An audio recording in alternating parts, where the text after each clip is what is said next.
అందరికీ మరణాత. ప్రభు అయిన యేసుక్రీస్తు వారి ప్రశస్తమైన నామములో మీ అందరికీ మా శుభములు తెలియచేయుచున్నాము. జీవాహారము అనే అనుదిన ఆధ్యాత్మిక కార్యక్రమానికి ప్రేమతో మిమ్మల్ని ఆహ్వానించుచున్నాము. బైబిల్ గ్రంథము నుంచి వాక్యాన్ని మనం ధ్యానించుకుందాం.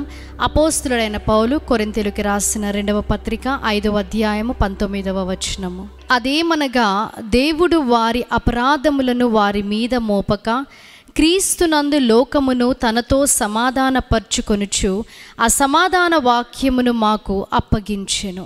ఆది కాండంలో మనము చూచినప్పుడు ఆ ఏదేను తోటలో ఆదాము అవ్వ మరి పాపము చేసినప్పుడు తండ్రితో వారికి ఉన్న సహవాసాన్ని వారు కోల్పోయి ఉన్నారు. మానవునికి తండ్రికి ఉన్న సహవాసము అక్కడ కోల్పోవడము మనము చూస్తున్నాం. కాబట్టి యేసుక్రీస్తు ప్రభువారు మధ్యవర్తిగా వచ్చి ఈ కోల్పోయిన సహవాసాన్ని స్థిరపరచడానికి, మానవుణ్ణి తిరిగి తండ్రితో సమాధానపరచడానికి ఆయన దిగి వచ్చి ఉన్నాడు. ఆయన దిగి వచ్చి ఉన్నప్పుడు మన నిమిత్తమై ఆయన కలువరి సిలువలో మరణించడం మనము చూస్తాం. మన అపరాధములు మన మీద ఆయన మోపలేదు. తన్ను తానే ఈ పాప భారమంతయు, శిక్ష భారమంతయు, వ్యాధి భారమంతయు తన మీద తానే మోసుకొని ఉన్నాడని వాక్యము సెలవిస్తుంది. అందుకే యెషయా గ్రంథము 53వ అధ్యాయంలో మనము చూచినప్పుడు మన అతిక్రమ క్రియలను బట్టి ఆయన గాయపరచబడెను, మన దోషములను బట్టి ఆయన నలుగగొట్టబడెను, సమాధానార్థమైన శిక్ష అతని మీద పడెను అని వాక్యం సెలవిస్తుంది. అతిక్రమము చేసింది మానవుడైతే అక్రమము చేయువాడిలో ఒకడిగా ఆయన ఎంచబడ్డాడని వాక్యం సెలవిస్తుంది. తప్పు చేసింది మనమైతే దేవాతి దేవుడు తన మీద అది వేసుకొని ఉన్నాడు. పాపము వలన వచ్చు జీతము మరణము. కాబట్టి ఈ మరణ శిక్ష అంతయు కూడా తాను భరించి ఉన్నాడు. మానవులు పాపము చేశారని ఆయన అనలేదు.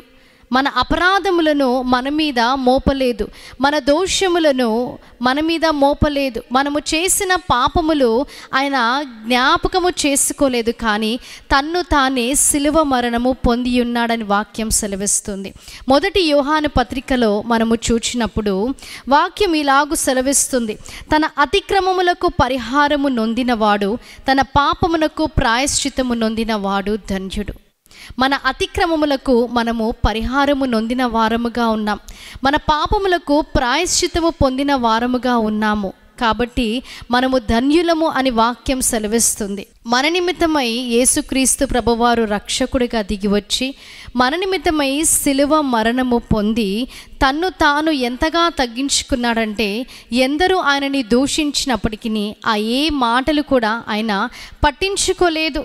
అపరాధములు మోపక తన్ను తానే ఈ సిలువ మరణము పొంది మనను రక్షించి ఉన్నాడు. ఇటు వర్తమానాన్ని దేవుడు మీ వినికిడిలో హృదయంలో భద్రపరిచి దీవించి ఆశీర్వదించునుగాక. ఆమేన్. ప్రార్థన చేసుకుందాం. అత్యున్నత సింహాసనముపై ఆసీనుడవయ్యున్న మా దేవా, మీకు స్తుతులు, స్తోత్రాలు, వందనాలు, నమస్కారాలు. వాక్యం ద్వారా మాతో మీరు మాట్లాడి ఉన్నారు. అవును తండ్రి, తప్పు చేసిన వారముగా మేము ఉన్నాము, పాపములో మేము ఉన్నాము దేవా. ఆ మరణ శిక్ష అనేది తండ్రి మాకు మరి పడవలసి ఉంది. కానీ మా అపరాధములు మా మీద మోపకుండా సమస్తమైన భారమును మీరు మోసి మమ్మల్ని రక్షించినందుకు మీకు స్తుతులు. విన్న వాక్యాన్ని ప్రతి ఒక్కరి హృదయంలో మీరు భద్రపరచండి. యేసుక్రీస్తు నామంలో అడిగి వేడుకుంటున్నాం ప్రియ పరలోకపు తండ్రి. ఆమేన్. అందరికీ మరణాత. దేవుడి మిమ్మల్ని అందరినీ దీవించి ఆశీర్వదించును గాక. ఆమేన్.